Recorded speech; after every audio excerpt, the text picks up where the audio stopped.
What's up, guys? I bought an untested Sega Game Gear on eBay, and we are going to see if I got a actual working Game Gear, and probably the best deal that I've gotten in many months, or if we have a nice display piece.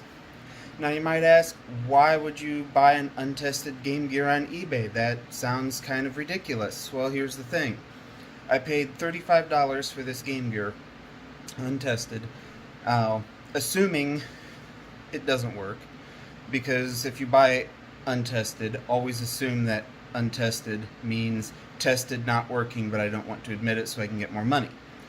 So on average, a tested working Game Gear, well, the cheapest one I saw was about $80 after shipping and taxes. In general, you're going to be in the $90 to $110 range. For one that is recapped with a new screen, you're talking $160, and I've seen them as high as $300 and $400, depending on what mods were done to them.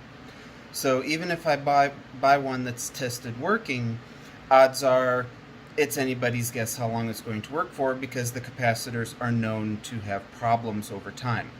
Even back when this came out in, I believe, '94, a friend of mine had one, and it failed within a year and a half. It was enough to be out of warranty, but it was not very long before it no longer functioned.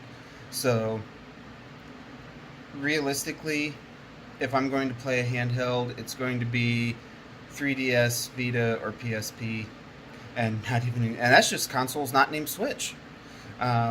So having the Game Gear for the collection is still worth the $35. And if it doesn't work, I can eventually one day maybe figure out how to recap it. But either way, it's mainly a collection piece, and if it works, that's just double bonus. So let's find out. Okay, so we have our box. No tripod today, so this should be interesting. And I can't tell you how light it feels, like how it feels like there's just a lot of air in it. You know, you look at a modern handheld and it's packed super tight, just feels so solid. This just feels like Sega decided, okay, it's going to be this big, and if we don't fill it all, oh well, not a big deal. Screen, you know, for being 27 years old now? Yeah, 27 years old. That screen's not in bad shape. Do we have a date to manufacture on here? No. No. Okay. So, I don't have an adapter for it. Prior to buying this, I lost two auctions.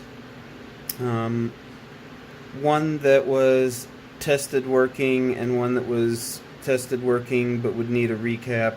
Both of those closed for over $70 shipped. So either way, I'm pretty happy that I found this.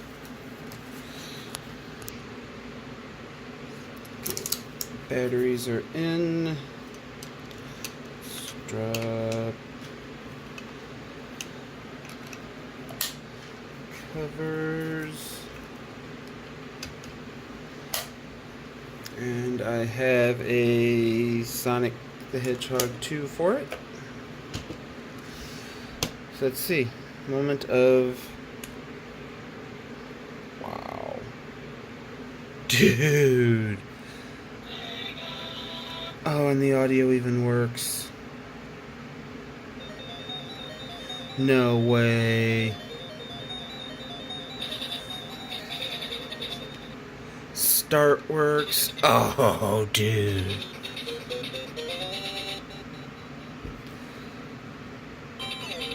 Buttons. Works.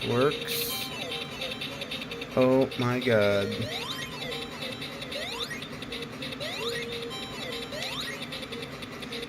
That's awesome.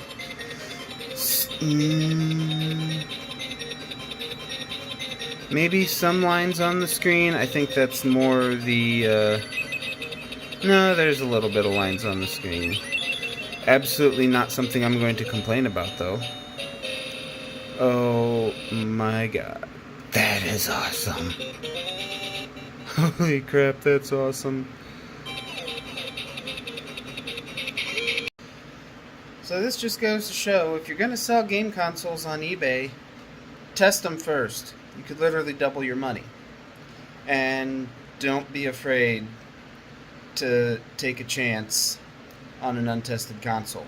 Now, like I said before, the reason that I did this is because I was completely fine with having this as a non-working display if that was what I got. This gamble paid off, and quite frankly, I don't think I've gotten a deal this good in a very, very long time. This is really awesome, and of course now I need to go place an order with Rose Colored Gaming for a stand. So you might be wondering, well, what's next? Well, next is an original Game Boy. Yeah, I'm a glutton for punishment. That's next on the list, because I'm not going to have the money for a Sega Nomad probably for decades. That would be the next thing that would be kind of cool to have, but those are about $400 for a working one. Even a non-working one is still close to or over $2. So this is awesome. I absolutely love this. So thank you for watching. Keep collecting. This is console number 24. Technically console number 20. I include my 2 arcade cabinets and my IBM XT in the catalog as hardware for insurance purposes. So it's technically 20 consoles with 24, including those 4. So this is console number 20. I'm starting to understand how people have these game collections with like 50 consoles. Like, who even needs 50 consoles? Well, it just kind of happens. It's just reality. Thanks for watching, guys. Like, comment, subscribe, keep on collecting.